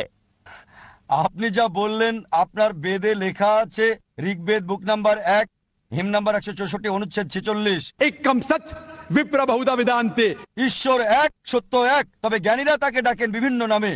আপনি বললেন ডাক্তার জাকির নায়েক ঈশ্বর। ডাক্তার জাকির নায়েক ঈশ্বর না, ঈশ্বর হতেও পারবেন না। আমি ঈশ্বরের সৃষ্টি, আমি আল্লাহর বান্দা, আমি আব্দুল্লাহ, আমি আল্লাহ না। আপনি আমাকে আল্লাহ বললেন আর আমিও আল্লাহ হয়ে গেলাম। আপনার সাথে আমাকেও জাহান্নামের দিকে টানছেন। না, আমি আল্লাহ না, আমি আল্লাহর গোলাম, আমি আল্লাহর বান্দা। ওই তরিকায় কোনো মানুষই আল্লাহ হতে পারে না, ভগবান হতে পারে না, ঈশ্বর হতে পারে না। এই তরিকায় রাম একজন ভালো মানুষ ছিল। আবার আপনি বলছেন সে অবতারও ছিল। অবতার মানে মানে খোদা কর্তৃক প্রেরিত, কিন্তু খোদা না, খোদা প্রেরিত। আপনি আবার বলছেন, যদি বলেন যে রাম হচ্ছে অবতার, এবং মানে সর্বশক্তিমান ঈশ্বর প্রেরিত, এটা বললে আমার কোনো আপত্তি নেই। যদি বলেন রাম আল্লাহর নবী, হতেও পারে আবার নাও হতে পারে, কারণ আমাদের নবীজি মুহাম্মদ সাল্লাল্লাহু আলাইহি ওয়াসাল্লাম বলেছেন 1,24,000 নবী এই পৃথিবীতে এসেছেন, কোরআনে শুধু 25 জনের নাম উল্লেখ করা আছে। রাম হতে পারে ঈশ্বরের নবী, হতে পারে আবার নাও হতে পারে, নিশ্চিত বলতে পারি না। তবে রাম যদি নবী হয়েও থাকে, কৃষ্ণ যদি নবী হয়েও থাকে, তাকে পাঠানো হয়েছিল শুধু সেই সময়ের সেই লোকদের জন্য। এখন সমগ্র মানব জাতি, হোক সে ইন্ডিয়ার, হোক সে আমেরিকার, হোক কানাডা, হোক ইউকে, হোক সৌদি আরবে, তাদের মানতে হবে সর্বশেষ এবং চূড়ান্ত নবী মুহাম্মদ সাল্লাল্লাহু আলাইহি সাল্লামকে। সর্বশেষ এবং চূড়ান্ত নবী মুহাম্মদ সাল্লাল্লাহু আলাইহি, তার কথা কল্কি পুরাণায় বলা হয়েছে। কল্কি অবতার হিসেবে বলা হয়েছে তার মায়ের নাম হবে সুমতি মানে আমিনা, তার বাবার নাম হবে বিষ্ণু ইয়াস মানে আব্দুল্লাহ। তিনি জন্মগ্রহণ করবেন শান্তির স্থান সাম্বালায় মানে মক্কা। তার জন্ম হবে সাম্বালার শহরের প্রধানের পরিবারে মানে মক্কার প্রধানের ঘরে মানে কুরাইশদের প্রধান। তার 4 জন সঙ্গী থাকবে, খুলাফায়ে রাশিদিনদের কথা বলা হচ্ছে। আরো বলা যায়, যদি সত্যি আপনার গ্রন্থে বিশ্বাস করেন, আপনাকে বিশ্বাস করতে হবে সর্বশেষ এবং চূড়ান্ত নবী মুহাম্মদ সাল্লাল্লাহু আলাইহি সাল্লাম সম্পর্কে। আপনি কি নবী মুহাম্মদকে বিশ্বাস করেন? আপনি কি নবীজি মুহাম্মদকে মানেন? আমি মানি। কোন নবীকে মানেন? আমি পয়গম্বরকে মানি। মুহাম্মদ সাল্লাল্লাহু আলাইহি সাল্লামকে কি মানেন? পয়গম্বর মানি। পয়গম্বর এক ধরনের একজন ঈশ্বর, কেননা এক ধরনের ঈশ্বর না, বলতে হবে ঈশ্বরের বার্তাবাহক। হ্যাঁ, ঈশ্বর বললে তো সবই গেল, ঈশ্বর বললে সবই যাবে, ঈশ্বরের নবী বলতে হবে। আমি 2,63,00,000 বার রাম রাম রাম লিখেছি, কিন্তু এখনো পর্যন্ত রাম আমার কাছে আসেনি। কেন? ঠিক, ভাই বললেন যে তিনি লিখেছেন 20 মিলিয়ন বার রাম রাম রাম, কিন্তু রাম আসেনি এখনো তার কাছে। এজন্যই আমি আপনাকে বলছি, কেবল একজন স্রষ্টা আল্লাহ সুবহানাহু ওয়া তাআলাকে বিশ্বাস করেন এবং সকল নবী রাসূলগণকে বিশ্বাস করেন, অনুসরণ করেন, সর্বশেষ এবং চূড়ান্ত নবী মুহাম্মদ সাল্লাল্লাহু আলাইহি সাল্লামকে। আশা করি। শুভ সন্ধ্যা স্যার। জীবনের উদ্দেশ্য নিয়ে বক্তব্য দেওয়ার জন্য ধন্যবাদ যা আজকে দিয়েছেন। কোরআন থেকে সূরা এবং আয়াতের উদ্ধৃতি দিয়েছেন। সূরা 17-88 বলেছে, যদি সব মানুষ এবং জিন একত্রিত হয় একটা কোরআন রচনা করতে, তারা তা করতে পারবে না। কিন্তু তাবারির ইতিহাসে ভলিউম 6 পৃষ্ঠা 107, ইবনে সাহাদ কিতাব আল তাবকাত আল কবির ভলিউম 1 অধ্যায় 1 এবং 2 পৃষ্ঠা 236 এবং 239, ইবনে ইসহাক সিরাত রাসূলুল্লাহ পৃষ্ঠা 165-167 বলেছে যে মুহাম্মদ শয়তান দ্বারা প্ররোচিত হয়েছিল এবং 3 জন দেবদেবীর পক্ষে কথা বলেছিল, আল্লাহ, আল উজ্জা এবং মান্নাত। বলেছে যে তাদের ইন্টারসেশন হয়েছে। তা কিছু সময় পর আরো ওহী পাওয়ার পর জিবরিল ফেরেশতার কাছ থেকে ওই আয়াতগুলো আল্লাহর নিকট থেকে না, বরং শয়তানের কাছ থেকে পাওয়া। আমার প্রশ্ন হলো, এই ঘটনার কয়েকটা প্রয়োগ এবং চ্যালেঞ্জ রয়েছে কোরআনের অনুরূপ সূরা আনতে। সূরা 17-88 ছিল আসলে শয়তানের কথা মুহাম্মদের সময়ের, ঠিক, যা পরবর্তীতে যেন প্রমাণ করে যে কোরআনের বাকি অংশ কি আল্লাহর পক্ষ থেকে এসেছে। ভাই, আপনার নামটা কি? আমি ড্যানি, আমি একজন ছাত্র, আমি বইয়ে এসব পেয়েছি। ভাই ড্যানি দুটো সুন্দর প্রশ্ন করলেন আর উদ্ধৃতি দিলেন সূরা ইসরা অধ্যায় 17 আয়াত 88। বলা হচ্ছে, যদি সব জিন আর মানুষ একত্রে চেষ্টা করে কোরআনের মতো আরেকটা তৈরি করতে, তারা তো করতে পারবে না। এটা আরো আছে সূরা তুর অধ্যায় 52 আয়াত 34। আপনাকে সাহায্য করছি, আরো রেফারেন্স দেব। আপনি বললেন আর তাবারির উদ্ধৃতি দিলেন যে কোরআনের এই আয়াত শয়তানের কাছ থেকে। আপনি ভুল পড়েছেন। এটা অভিযোগ করেছিল যে লোকজন বলতো কোরআনের এই কথা শয়তানের, আর সাথে সাথে ওহী নাজিল হলো। সূরা ওয়াকিয়া অধ্যায় 56 আয়াত 77 এবং 80 বলা হয়েছে যে এই কিতাব ভালোভাবে সুরক্ষিত, কেউ তাকে স্পর্শ করতে পারবে না একমাত্র পবিত্র ছাড়া। মহাবিশ্বের প্রভু এটাকে সুরক্ষিত করেছেন। এই আয়াত বলছে যে কেউই কোরআনকে স্পর্শ করতে পারে না লৌহে মাহফুজ, সুরক্ষিত অবস্থানে, মুতাহিরিন ছাড়া, মানে ফেরেশতাগণ ছাড়া। তার মানে শয়তান কোরআনের ধারে কাছেও যেতে পারবে না। এটা ছিল মক্কার মুশরিকদের অভিযোগ আমাদের নবীজির প্রতি যে এটা শয়তানের কাজ। এর জবাবে অনেক আয়াতই কোরআনে আছে। সূরা নিসা অধ্যায় 4 আয়াত 82 কোরআন বলছে, أفلا يتدبرون القرآن ولو كان من عند غير الله لوجدوا فيه اختلافا كثيرا। তারা কি কোরআন নিয়ে ভেবে দেখে না, যদি এটা আল্লাহ ছাড়া অন্য কারো নিকট থেকে আসতো তাতে অনেক অসঙ্গতি থাকতো। এছাড়াও, ভাই আমাকে উত্তরটা শেষ করতে দেন। এটা ছাড়াও আপনি বলেছেন আল্লাহ চ্যালেঞ্জ দিয়েছেন যে যদি বলে এটা শয়তান হতে, সূরা তুর অধ্যায় 52 আয়াত 34 এবং সূরা ইসরা অধ্যায় 17 আয়াত 88, যদি সব মানুষ এবং জিন একত্রিত হয় তারা কোরআনের মতো একটা রচনা করতে পারবে না। আল্লাহ চ্যালেঞ্জটা সহজ করে দিলেন। আল্লাহ বলেন সূরা হুদ অধ্যায় 11 আয়াত 13, আপনাকে আরো তথ্য দিচ্ছি প্রশ্ন করার। আল্লাহ বলেন সূরা হুদ অধ্যায় 11 আয়াত 13, যদি সব মানুষ আর জিন একত্রিত হয় তারা কোরআনের মতো 10টা সূরা রচনা করতে পারবে না। আল্লাহ চ্যালেঞ্জটা আরো সহজ করলেন। ভাই উত্তরটা শুনবেন কি শুনবেন না? হ্যাঁ হ্যাঁ বলুন, মাফ করবেন, আপনি প্লিজ বলুন। আসলে আমি যুক্ত করতে ভাই, চেয়েছি। ভাই, প্লিজ স্যার ভাই, বলুন, বলুন ভাই, স্যার। এটা বিতর্কের সময় না, না স্যার। এটা প্রশ্নোত্তর পর্ব। আপনার প্রশ্ন শেষ করেন, প্রশ্ন করেছেন, এবার স্যার, আমার উত্তরটা শুনেন। স্যার আমি যুক্ত করি, তারপর উত্তর দিলে আমার বুঝতে সহজ তাহলে হবে। আগে আপনি যুক্ত করেননি কেন? কারণ আপনার কথার প্রেক্ষিতে যুক্ত করতে হচ্ছে। লাইনের পেছনে গিয়ে যুক্ত করেন, কোনো সমস্যা নেই। লাইনের পেছনে যান আর যুক্ত করেন। না, কারণ আমি একটা আপনাকে- আয়াতে আছে যেটা আমি বলছে। আপনাকে সাহায্য করছি। ঠিক আছে, সরি স্যার, প্লিজ বলুন। এছাড়াও বলা হয়েছে আল্লাহ চ্যালেঞ্জটাকে সহজ করে দিয়েছেন।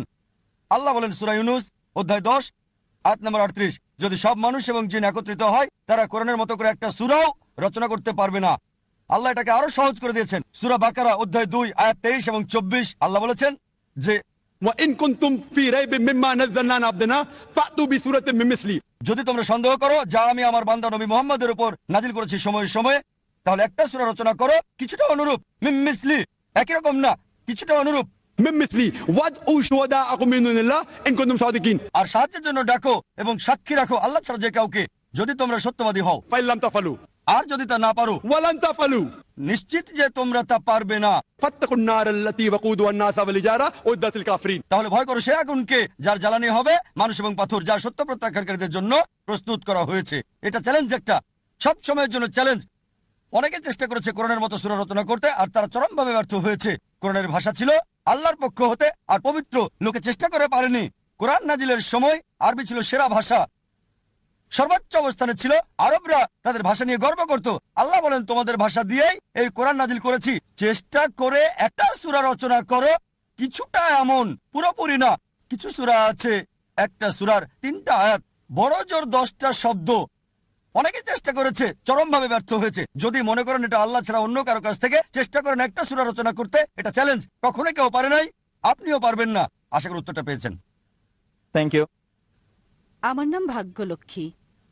আমি একজন হিন্দু, আর এখন আমি ইসলাম ধর্ম গ্রহণ করতে চাই।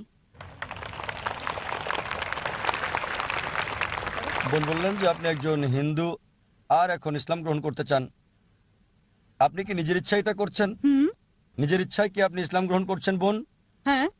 কেউ কি আপনাকে বাধ্য করছে এটা করতে? কেউ জোর করেনি, নিজের ইচ্ছায় তা করছি আমি। মাশাআল্লাহ। জিজ্ঞেস করলাম নিজের ইচ্ছায় ইসলাম গ্রহণ করতে চান? তিনি বললেন হ্যাঁ। আপনি কি মানেন যে আল্লাহ এক? জি স্যার। আর আপনি কি এটা মানেন যে মুহাম্মদ সাল্লাল্লাহু আলাইহি ওয়াসাল্লাম হলেন আল্লাহর শেষ নবী? হ্যাঁ মানেন? মানি। আচ্ছা, আমি আপনাকে কালেমা পড়াবো। প্রথমে আরবিতে বলবো, পরে বাংলা করে দেব। আচ্ছা ঠিক আছে। আশহাদু আশহাদু আল্লাহ আল্লাহ ইলাহা ইলাহা ইল্লাল্লাহ ইল্লাল্লাহ ওয়া আশহাদু ওয়া আশহাদু আন্না আন্না মুহাম্মাদান মুহাম্মাদান আবদুহু আবদুহু ওয়া রাসূলুহু। ওয়া রাসূলুহু। আমি সাক্ষ্য দিচ্ছি আমি সাক্ষ্য দিচ্ছি যে যে আল্লাহ ছাড়া আল্লাহ ছাড়া কোনো মাবুদ কোনো মাবুদ নাই, নাই, আর আর মুহাম্মদ মুহাম্মদ সাল্লাল্লাহু সাল্লাল্লাহু আলাইহি ওয়াসাল্লাম আলাইহি ওয়াসাল্লাম তার তার বান্দা বান্দা এবং রাসূল। এবং রাসূল। মাশাআল্লাহ বোন, আপনি এখন মুসলমান হয়েছেন। ঠিক। আল্লাহ আপনাকে উত্তম প্রতিদান দিক, আর আল্লাহ আপনার জান্নাত নসিব করুক। আমি দোয়া করি আল্লাহ সুবহানাহু ওয়া তাআলার কাছে যাতে জান্নাত দেন আপনাকে। আর ইনশাআল্লাহ আবার আল্লাহর কাছে আমরা দোয়া করি যাতে আপনার জীবনে শান্তি আসে, আর এই 3টা অর্জন করতে পারেন, যে আল্লাহর সন্তুষ্টি, এই পৃথিবীতে শান্তি এবং আখিরাতে জান্নাত ইনশাআল্লাহ।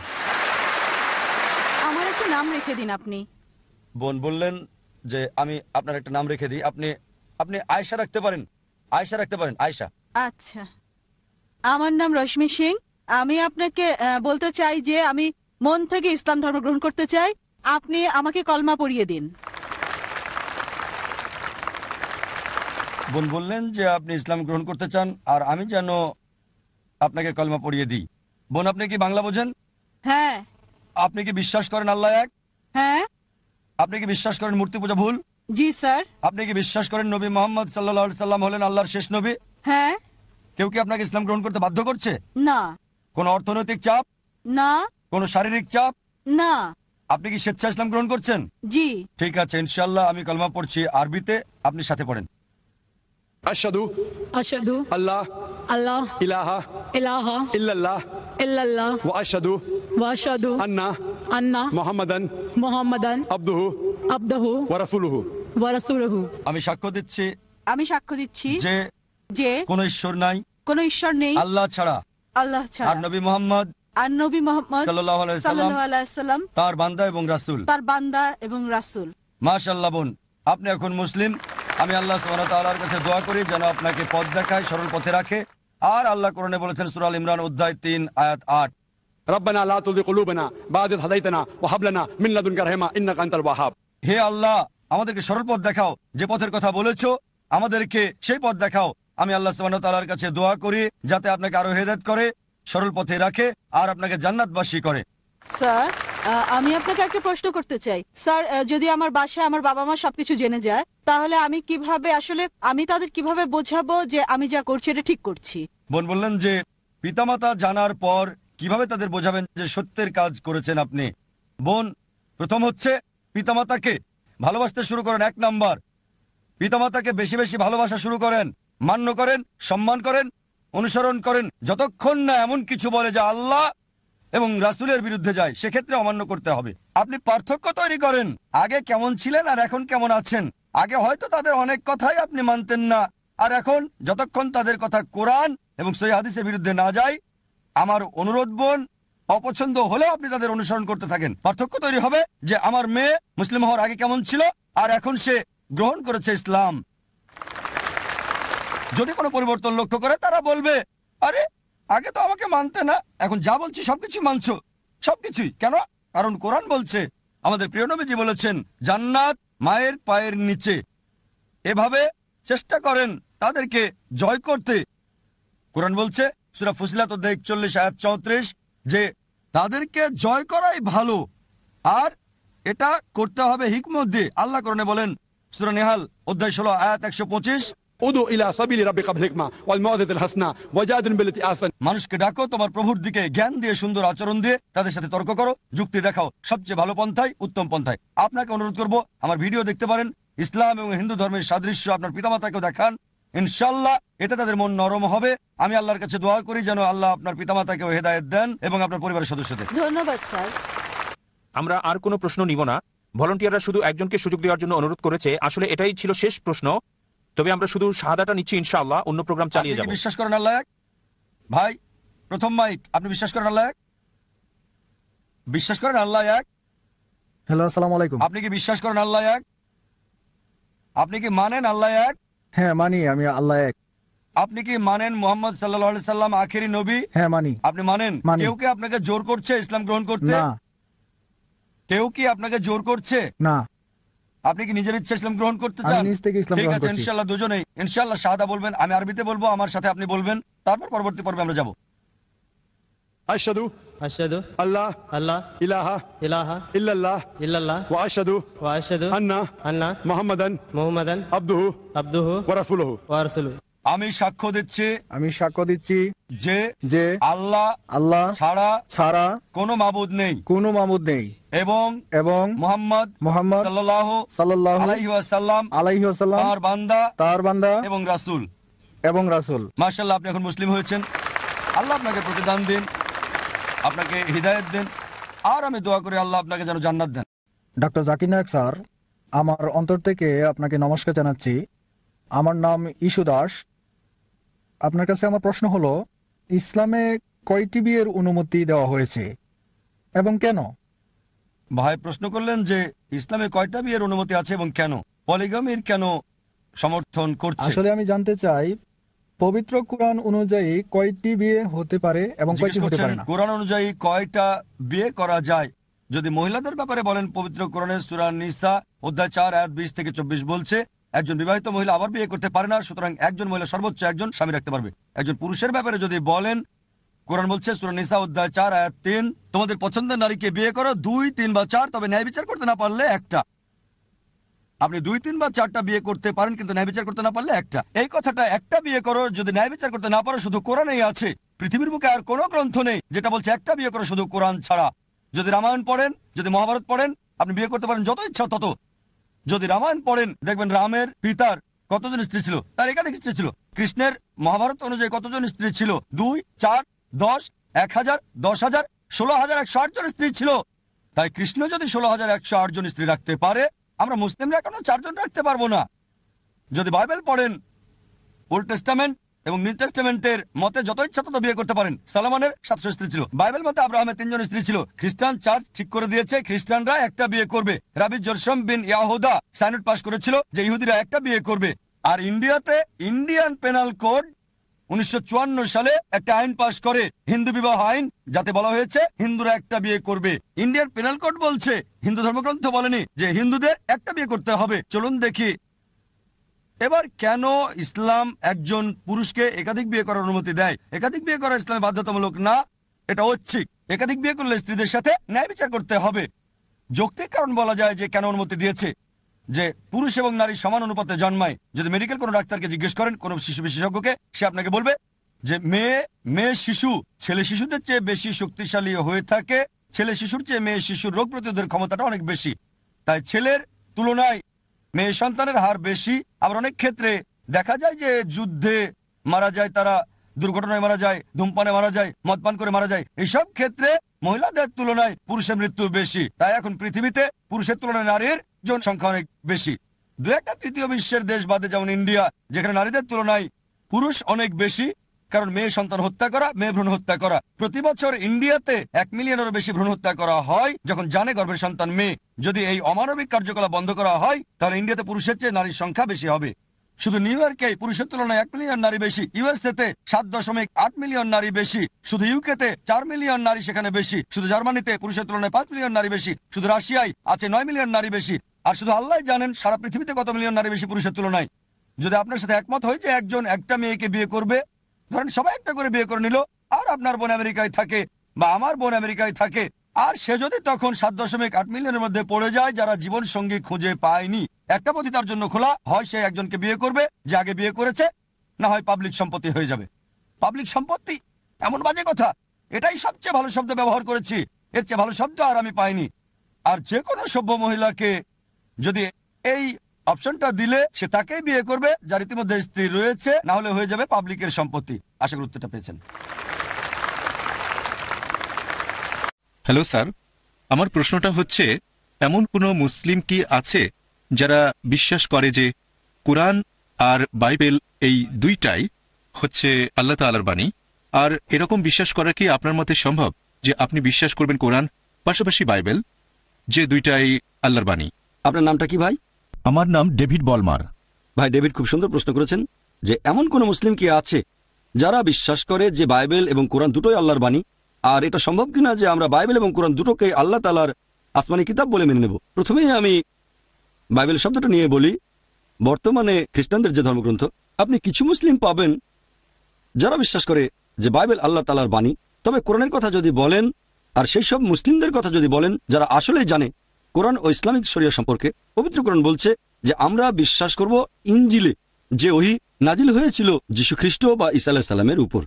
যে মুসলিম ইসলামিক শরিয়া সম্পর্কে জ্ঞান রাখে সে নিশ্চিতভাবে জানে যে ইনজিল হচ্ছে সেই কিতাব যেটা ঈসা আলাইহিস সালামের উপর নাজিল হয়েছিল। আমরা অবশ্যই সেই আসমানি কিতাবে বিশ্বাস করব।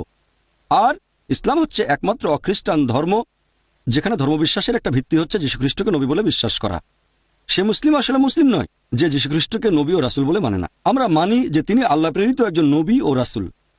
বিশ্বাস করি যে তিনি হলেন মসিহ, অনুবাদ করলে খ্রিস্ট। বিশ্বাস করি যে তিনি অলৌকিকভাবে জন্মেছিলেন কোনো পুরুষের হস্তক্ষেপ ছাড়াই, যেটা বর্তমানের অনেক আধুনিক খ্রিস্টানই বিশ্বাস করে না। আমরা মানি তিনি আল্লাহর নির্দেশে মৃত ব্যক্তিকে জীবন দিয়েছেন। আমরা বিশ্বাস করি তিনি আল্লাহর নির্দেশে জন্মান্ধ ও কুষ্ঠরোগীদের সুস্থ করে তুলেছিলেন। আর পবিত্র কোরআন বলছে যে ইনজিল হচ্ছে সেই ওহী যেটা যীশু খ্রিস্টের উপর নাজিল করা হয়েছিল। এখন যারা বাইবেল নিয়ে গবেষণা করেছেন তারা বুঝতে পেরেছেন যে এই বাইবেল এটা সেই অরিজিনাল ওহী নয় যেটা নাজিল হয়েছিল যীশু খ্রিস্টের উপর। বাইবেলের উপর বিশেষজ্ঞ যে কোনো লোক, হোক সে খ্রিস্টান অথবা হোক হিন্দু বা সে মুসলিম, যখন আমরা বাইবেল পড়ি আমরা জানতে পারি যে যে বাইবেলটা আমরা আজকাল পড়ি, এই বাইবেল শব্দটা এসেছে গ্রিক শব্দ বিবলস থেকে, অর্থাৎ বই বা বইসমূহের বই। আর আপনিও হয়তো জানেন যে বাইবেল হচ্ছে অনেকগুলো বইয়ের সমষ্টি, 66টা। এটা খ্রিস্টানদের মধ্যে প্রোটেস্ট্যান্ট মতাবলম্বীদের কথা অনুযায়ী, আর ক্যাথলিকদের মতে বাইবেল 73টা বই, অন্যরাও মানে। তাহলে এই বাইবেল শব্দটা এসেছে গ্রিক শব্দ বিবলস থেকে। আমাদের মুসলিমদের যাদের শরিয়ার উপরে জ্ঞান আছে, আমরা বলি যে বাইবেল আল্লাহ তাআলার অরিজিনাল বাণী নয়। বাইবেল নিয়ে যদি গবেষণা করেন তাহলে আপনারা দেখবেন যে সামান্য কিছু অংশ সেগুলো হতে পারে আল্লাহ তাআলার বাণী, কিছু অংশ নবী রাসূলগণের কথা, যীশু খ্রিস্টের মুখের কথা, কিছু অংশ ইতিহাসের কথা, কিছু অংশ আমার বলতে খারাপ লাগছে এমনকি পর্নোগ্রাফিও আছে। অনেক ভুল আর পরস্পর বিরোধী কথা আছে। আমরা বলতে পারি না যে বাইবেলের এই পরস্পর বিরোধী কথাগুলো আল্লাহ তাআলার বাণী, বলতে পারি না যে বাইবেলে যে বৈজ্ঞানিক ভুলগুলো রয়েছে সেগুলো আল্লাহ তাআলার বাণী। তাই আমরা যেটা বলি, আমরা মানি ইনজিল মানে সেই ওহী যেটা নাজিল করা হয়েছিল যীশু খ্রিস্টের উপর, সেটা অবশ্যই আল্লাহ তাআলার বাণী। তবে বর্তমান বাইবেল একটা মিশ্রণ। তাই সামগ্রিকভাবে কোরআন এবং বাইবেল সম্পর্কে যাদের যথেষ্ট জ্ঞান আছে তারা কখনোই এই বাইবেলকে একেবারে সম্পূর্ণভাবে আল্লাহর বাণী বলবে না। তবে হ্যাঁ, ঈসা আলাইহিস সালাম বা যীশু খ্রিস্টের উপরে যে ওহী নাজিল করা হয়েছিল সেটা আল্লাহ তাআলার বাণী। আপনার প্রশ্নের দ্বিতীয় অংশটাতে আমি যাচ্ছি, কোরআন এবং বাইবেলকে কি মেলানো সম্ভব? কোনো সাদৃশ্য আছে কি? একটা লেকচার দিয়েছিলাম খ্রিস্টান ধর্ম এবং ইসলামের মধ্যে সাদৃশ্য।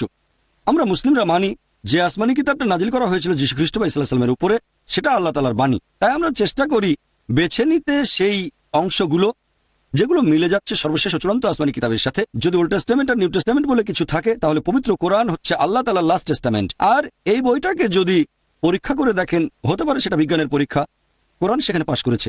আপনি কোরআনে একটাও পরস্পর বিরোধী কোনো কথা পাবেন না, কোরআনে আপনি কোনো ভুল খুঁজে পাবেন না। যদি আপনি কোরআনকে পরীক্ষা করেন, একই রকম পরীক্ষা করতে পারেন হিন্দু ধর্মগ্রন্থকে বা কোরআনকে অথবা বাইবেলকে, আপনি দেখবেন কোরআন সেই পরীক্ষায় পাশ করবে। তবে দুর্ভাগ্যজনকভাবে বাইবেল পরীক্ষায় ফেল করবে। আমি একটা বিতর্ক করেছিলাম আমেরিকায় বিজ্ঞানের আলোকে কোরআন ও বাইবেল।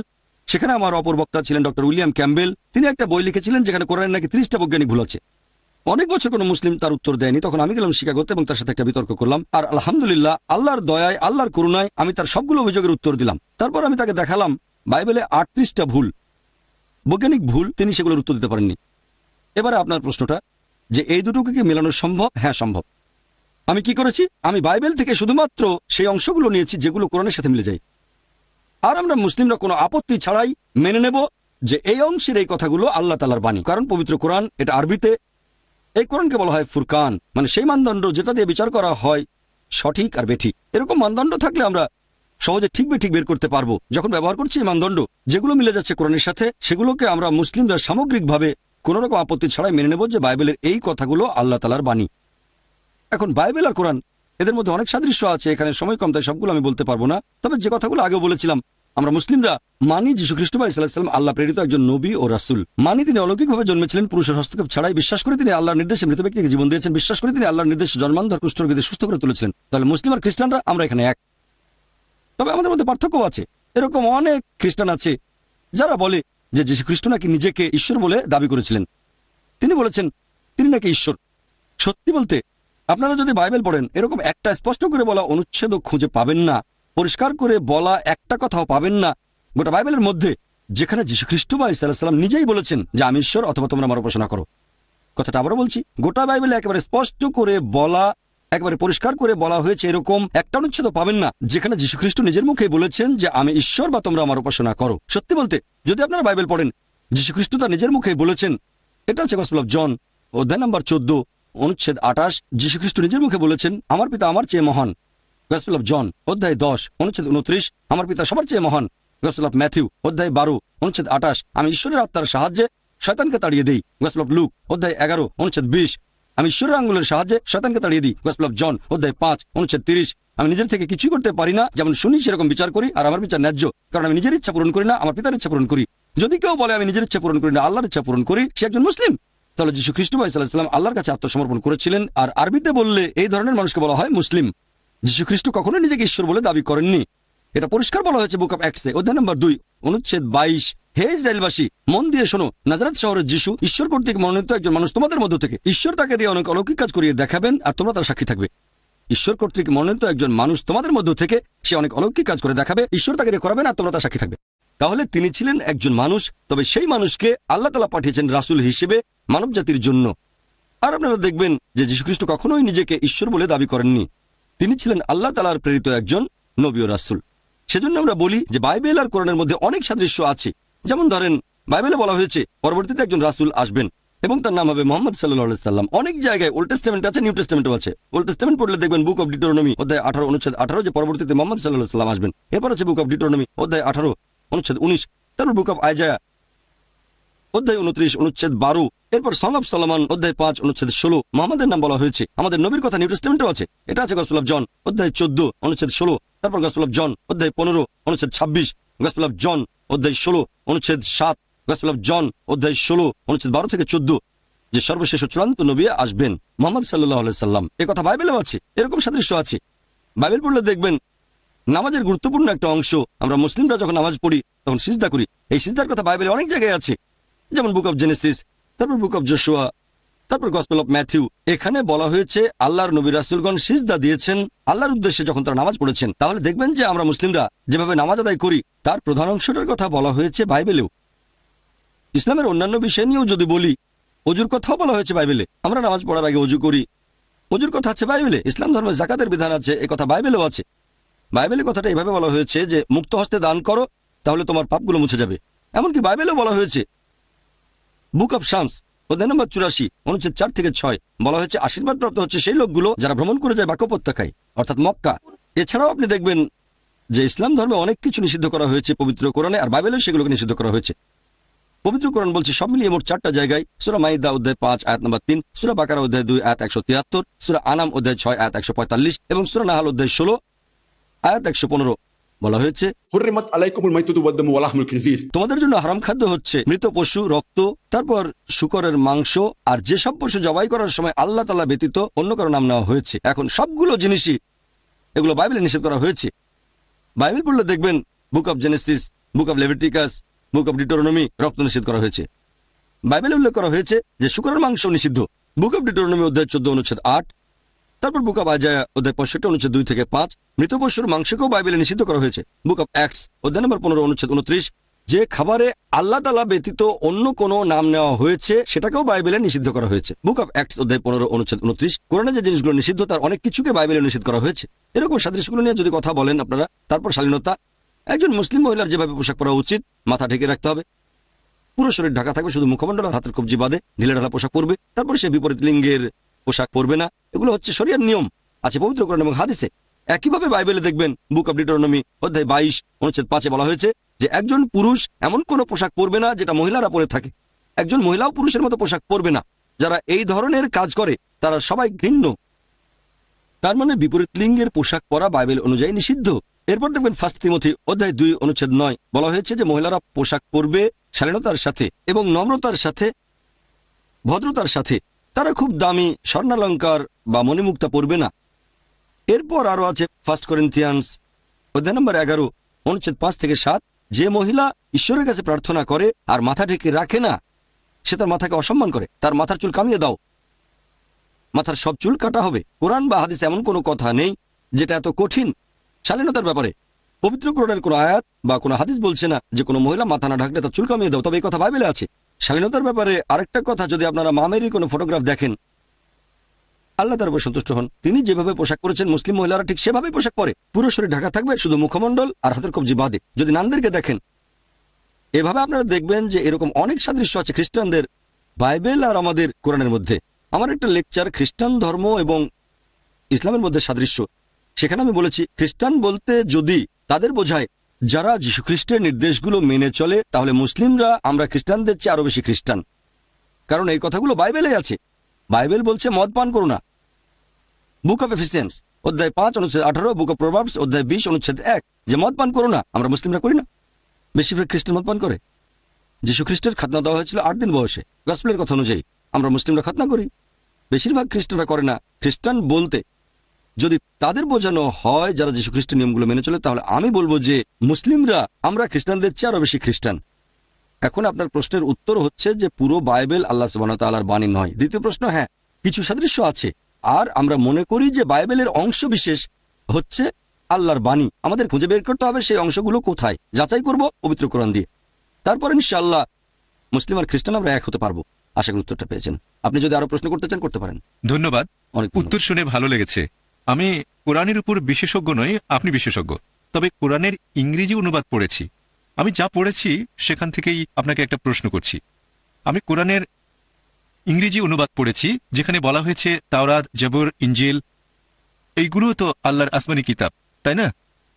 কয়েক জায়গায় আছে যে কেউ আল্লাহ তাআলার কথাকে বদলাতে পারবে না। আরেক জায়গায় বলা হয়েছে যে নবী মুহাম্মদ সাল্লাল্লাহু আলাইহি সাল্লাম, তাকে বলা হয়েছে তোমার যদি দ্বিধা থাকে, তোমাকে আমি যে জিনিসগুলো দেখাচ্ছি তাহলে যাও জিজ্ঞাসা করো তাদের কাছে যারা কিতাবগুলো পড়েছে তোমার পূর্বে। আমার মনে হয়েছে এরা ইহুদি আর খ্রিস্টানরা। তাই কোরআনের এই আয়াতগুলো দেখে আমার মনে হয়েছে যদি তারা জবুর আর ইনজিল আল্লাহর বাণী হয়ে থাকে আর কেউ সেগুলো বদলাতে পারবে না। আর মুহাম্মদ সাল্লাল্লাহু আলাইহি সাল্লাম জিজ্ঞাসা করবেন ইহুদি আর খ্রিস্টানদের যদি কোনো সন্দেহ থাকে তার কাছে যেটা নাজিল করা হয়েছে, তাহলে এটা কি কখনোই সম্ভব যে পবিত্র বাইবেলের কিছুই আসলে বদলায়নি? কারণ মানুষ তো আল্লাহর বাণীকে কখনোই বদলাতে পারবে না। আর যদি ধরে নেন বাইবেলে কিছুই বদলায়নি, তারপর আপনি এমনভাবে বাইবেলের বিভিন্ন জিনিসের ব্যাখ্যা করলেন যেটা কোরআনের সাথে মিলে যায়, এরকম কি সম্ভব? এটাই ছিল আমার মূল প্রশ্ন। খুব সুন্দর। আর পবিত্র কোরআন বলছে যে আল্লাহর বাণীকে বদলানো যাবে না। বুঝতে পেরেছি আমি। তাহলে এটা কিভাবে সম্ভব যে বাইবেলের কথাগুলো বদলে গেছে? খুব সুন্দর প্রশ্ন ভাই ডেভিড, খুব সুন্দর প্রশ্ন করেছেন। 1 নম্বর পয়েন্ট, আমি কোরআনের উপর বিশেষজ্ঞ নই, সামান্য একজন ছাত্র। কোরআন এবং বাইবেলের উপর বিশেষজ্ঞ নই আমি। আপনি এখানে কোরআনের 3টা আয়াতের কথা বলেছেন, আর আমার তো মনে হচ্ছে আপনি এখানে বিশেষজ্ঞ।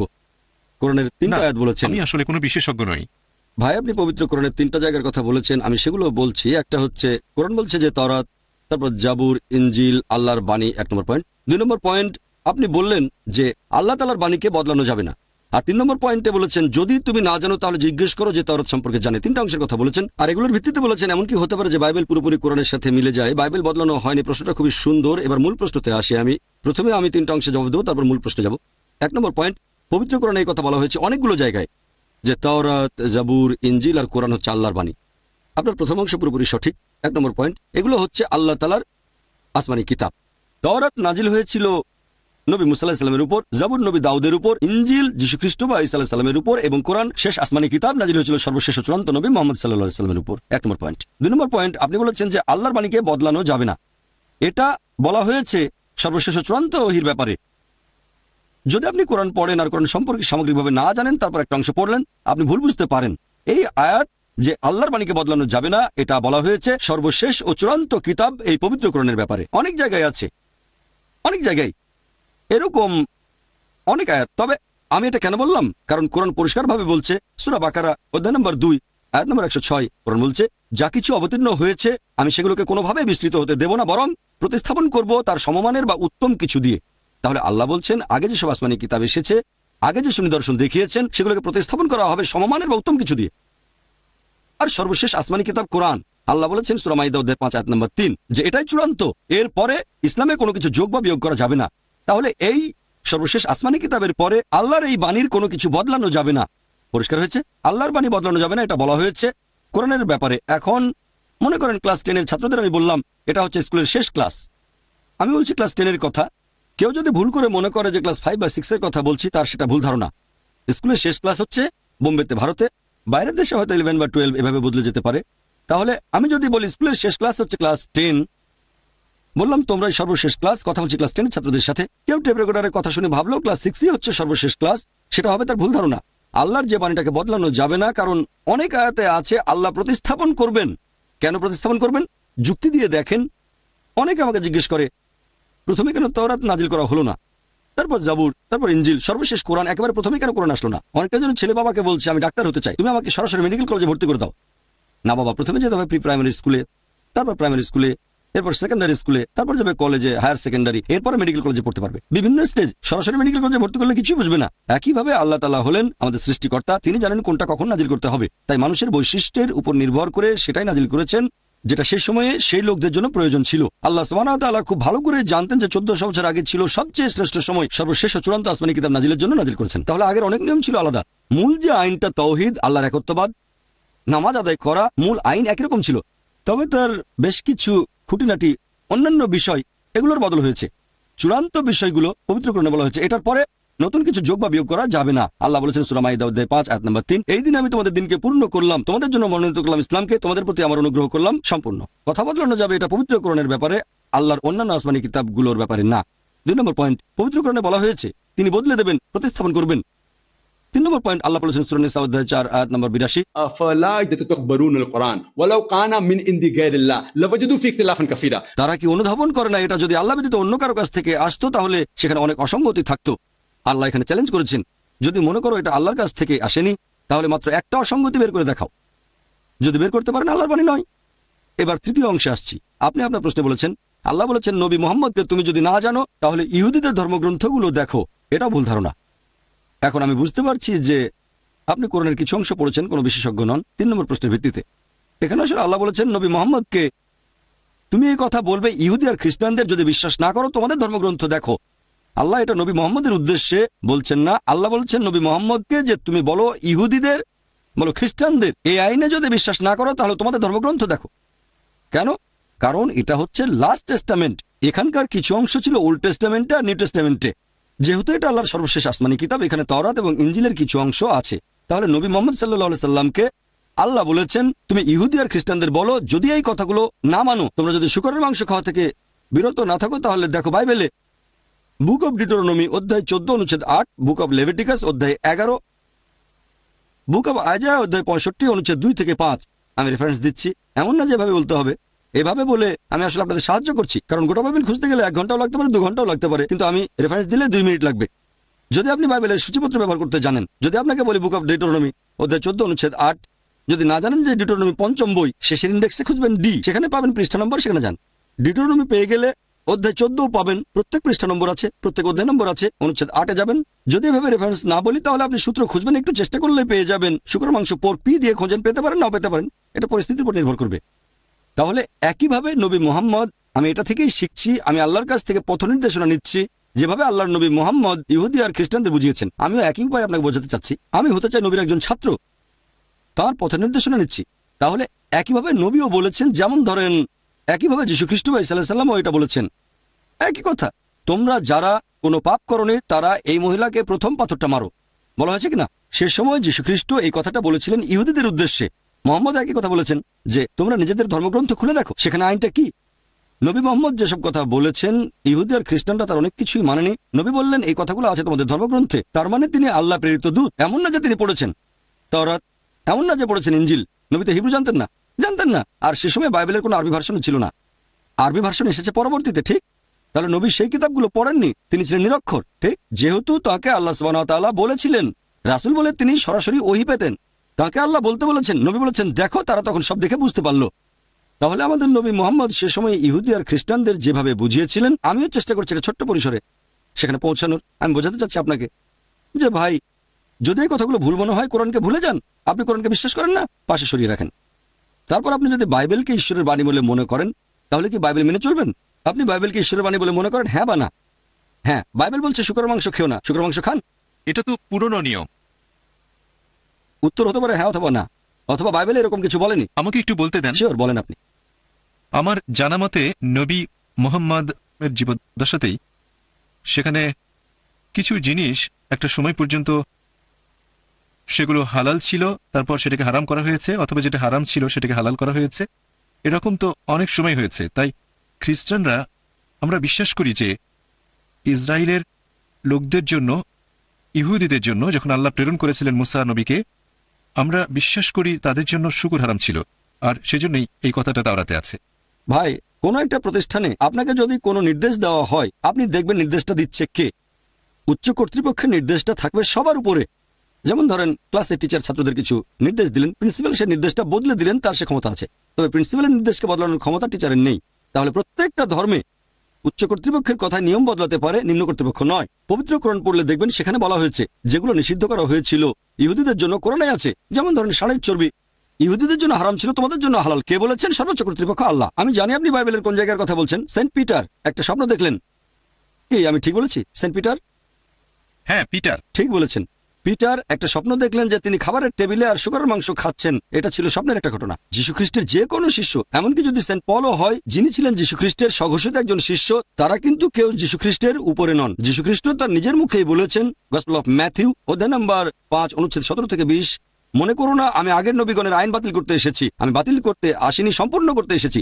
যতদিন আকাশমণ্ডলী আর পৃথিবী থাকবে, একটা ক্ষুদ্র কোনো আইনের ফাঁক গলে যেতে পারবে না, সবই পূরণ করা হবে। তোমাদের মধ্যে যে এই আইনগুলোর সামান্য কিছু অংশ লঙ্ঘন করবে, সামান্য ক্ষুদ্রাতি ক্ষুদ্র যে আইনগুলোর সামান্য কিছু লঙ্ঘন করবে আর অন্যদের তা শেখাবে, সে স্বর্গের রাজ্যে প্রবেশ করতে পারবে না। আর যে আইনগুলো মেনে চলবে, অন্যদেরও শেখাবে, সে স্বর্গের রাজ্যে প্রবেশ করবে। যদি না তোমাদের ন্যায়নিষ্ঠতা লেখক আর ফরিসীদের ন্যায়নিষ্ঠতার চেয়ে বেশি হয়, তাহলে তোমরা কোনোভাবেই স্বর্গের রাজ্যে প্রবেশ করতে পারবে না। তাহলে যীশু খ্রিস্ট তার নিজের মুখেই বলেছেন, আগের নবীদের আইন বাতিল করতে আসিনি, সম্পূর্ণ করতে এসেছি। একটা ক্ষুদ্র কণাও আইনের ভাগ গলে যেতে পারবে না, সবই পূরণ করা হবে। তোমাদের মধ্যে যদি কেউ একটা আইন ভাঙে, একেবারে ক্ষুদ্রাতি ক্ষুদ্র, সে স্বর্গের রাজ্যে প্রবেশ করতে পারবে না। এই কথাগুলো এভাবে পাবেন রেড লেটার বাইবেলে। রেড লেটার বাইবেলে আপনি আশা করি চেনেন। রেড লেটার বাইবেলের নাম শুনেছেন? মাশাআল্লাহ, ভালো, আলহামদুলিল্লাহ, খুব ভালো। আল্লাহ আপনাকে রহমত করুন। রেড লেটার বাইবেল হচ্ছে সেই বাইবেল, যারা জানেন না তাদের বলছি, এখানে লাল অক্ষরে সেই কথাগুলো লেখা আছে যেগুলো যীশু খ্রিস্ট তার নিজের মুখে বলেছেন। কারণ বাইবেলের সব কথাই যীশু খ্রিস্টের নিজের মুখের কথা নয়। পবিত্র কোরআনে যা আছে তার সবকিছুই 100% ক্ষুদ্রাতি ক্ষুদ্র কণাও মানুষের লেখা নয়, আল্লাহর ওহী। আর রেড লেটার বাইবেলে যে কথাগুলো ঈশ্বরের বাণী নিউজ পেপারে ছাপালে, সেটা হবে মাত্র একটা পৃষ্ঠা, খুব বেশি হলে 2টা কলাম, সামান্য পার্সেন্টেজ। এগুলো আছে নিউ টেস্টামেন্টে, ওল্ড টেস্টামেন্টে কিছু নেই। আর নিউ টেস্টামেন্টেও প্রধানত গসপেলগুলোতে আছে। এবারে সামান্য কিছু আছে অ্যাক্টসে, সামান্য। আপনারাও বুঝতে পারবেন এটা গোটা বাইবেলের খুব সামান্য একটা পার্সেন্টেজ। আর এই লাল অক্ষরের কথাগুলোই যীশু খ্রিস্টের নিজের মুখের কথা। কালো অক্ষর লাল অক্ষরের নিয়মকে বদলাতে পারে না, কারণ লাল অক্ষরগুলো যীশু খ্রিস্টের মুখের কথা, কালো অক্ষরগুলো বলেছেন অন্য কেউ, হয়তো যিশুর শিষ্য অথবা ঐতিহাসিক অথবা XYZ বা অন্য যে কোনো কেউ। কালো অক্ষর কখনোই লাল অক্ষরের নিয়ম বদলাতে পারবে না। কেন? লাল অক্ষরগুলো যীশু খ্রিস্টের নিজের কথা। যদি না মনে করেন যে পল, পিটার, থমাস এরা যীশু খ্রিস্টের উপরে না। আমাদের ইসলাম ধর্মেও আমরা এক আল্লাহকে বিশ্বাস করি, নবী মুহাম্মদ সাল্লাল্লাহু আলাইহি সাল্লামকে বিশ্বাস করি, তারপর রয়েছেন নবীর সাহাবাগণ, আপনাদের অ্যাপোস্টল, আমাদের সাহাবাগণ। যীশু খ্রিস্টের বেশ কিছু শিষ্য ছিলেন, নবী মোহাম্মদ সাল্লাল্লাহু আলাইহি সাল্লামেরও কিছু সহচর ছিলেন, তবে সাহাবা উপরে নন। যদি আমাকে দেখান একজন সাহাবী নবী মোহাম্মদের বিপক্ষে বলেছেন, সে কথাটা ফেলে দেন। নবী মোহাম্মদ 1 নম্বরে মানুষের মধ্যে, আল্লাহর পরে নবী মোহাম্মদ 1 নম্বর, তারপর রয়েছেন সাহাবাগণ। এরকম বিভিন্ন স্তর আছে। কোন সাহাবীর কথা আমাদের নবীর কোনো নিয়মকে বদলাতে পারবে না, কখনো না। প্রত্যেকটা ধর্মেই বিভিন্ন স্তর থাকে। আল্লাহর বাণীকে কোনো নবী বা রাসূল বদলাতে পারবেন না। কোন সাহাবীর কথা নবীর বলা কোনো নিয়মকে বদলাতে পারবে না। আপনি যেটার কথা বলছেন সেটা নিচের স্তরে ঠিক না বেঠিক পরে আলোচনা করা যাবে। আপনার কথা ঠিক না বেঠিক সেটা আলাদা ব্যাপার, তর্কের খাতিরে মানলাম আপনি ঠিক। যে কথাগুলো বলেছেন এখন সেটা কালো অক্ষর, ঠিক? কালো অক্ষর লাল অক্ষরের নিয়মকে বদলাতে পারবে না। আপনি যদি বাইবেলের উপর বিশেষজ্ঞ হন তাহলে এটা জানা থাকবে আপনার। যদি বাইবেল বিশেষজ্ঞ না হন, অন্য কেউ আপনাকে বললো, তাহলে প্রশ্নের তৃতীয় অংশটার উত্তর দিলাম। এখন মূল প্রশ্নটা ছিল এই 3টার ভিত্তিতে। আমাকে কিছু না, না, বলতে দিন। আপনাকে আরো সময় দেবো। আগে উত্তরটা শেষ করি, প্রথমে উত্তরটা দেই, তারপর বলবেন কোনো সমস্যা নেই। অন্য দর্শকদের চেয়ে আপনাকে বেশি সুযোগ দেবো। আপনি আমাদের অতিথি ভাই, আপনি অতিথি, আপনার সাথে কথা বলতে ভালো লাগবে। প্রথমে আপনার উত্তরটা দিই। তৃতীয় প্রশ্নের পরে আপনি বলেছিলেন এটা কি হতে পারে না যে কোরআন দিয়ে পরীক্ষা দরকার, কি বাইবেল তো সঠিক আর কোরআন ভুল। আপনি ঠিক মুখে বলেননি কোরআন ভুল, ভদ্রভাবে বলেছেন, আমারও পছন্দ হয়েছে। আমি জানি আপনি মুখে বলেননি, তবে বলেছেন বাইবেল সঠিক, কোরআনের সাথে তুলনা করলে। কোরআনের সাথে তুলনা মানে সঠিকের সাথে বেঠিকের তুলনা, তাহলে সঠিক মানবো, আমি একমত। তবে বাইবেল সঠিক কিনা সেটাই প্রশ্ন। একটা লেকচার দিয়েছিলাম কোরআন কি আল্লাহর বাণী, আর যে মানুষটা নিরপেক্ষ থাকে সে হয়তো কোরআন সম্পর্কে কিছুই জানে না, সেখানে লেকচারের পরে প্রশ্নোত্তর পর্ব ছিল, সব মিলিয়ে প্রায় 4 ঘন্টার মতো। একজন নিরপেক্ষ লোক সেটা দেখলেই বুঝবেন। আমি যুক্তি দিয়ে প্রমাণ করেছি, যুক্তি, বুদ্ধি আর বিজ্ঞান দিয়ে, যে কোরআন আসলে আল্লাহর বাণী। আরো একটা লেকচার বাইবেল কি আল্লাহর বাণী, এখানে একই যুক্তি খাটিয়েছি। বাইবেলে অনেক পরস্পর বিরোধী কথা আছে, আমি বলতে চাচ্ছি না।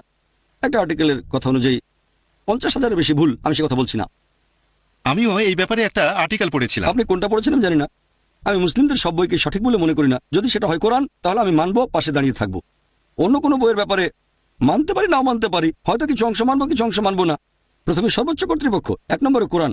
আমি বই লিখলাম, এই কোরআন সেই বইয়ের চেয়ে উপরে, 1 নম্বরে কোরআন। তারপরে আছে আমাদের নবীর সহিহ হাদিস। এবার আপনার প্রশ্নে আসি। যদি সাধারণ যুক্তি ব্যবহার করেন বিজ্ঞান, তাহলে দেখবো বাইবেলে অনেক বৈজ্ঞানিক ভুল আছে। আমি এখানে কয়েকটার কথা বলছি, সময় কম তাই বিস্তারিত বলতে পারছি না। যেমন ধরুন, বাইবেলে বলা হয়েছে গসপেল অফ ম্যাথিউ অধ্যায় নম্বর 4 অনুচ্ছেদ 8 যে পৃথিবী সমতল। তারপর আছে বুক অফ জেনেসিস অধ্যায় নম্বর 1 অনুচ্ছেদ 16 থেকে 19, সেখানে বিশ্বজগৎ সৃষ্টির কথা বলা হয়েছে, যে প্রথমে আলো ছিল না, ঈশ্বর আলো স্থাপন করলেন প্রথম, দ্বিতীয়, তৃতীয় দিন। এরপর বলা হয়েছে যে চতুর্থ দিনে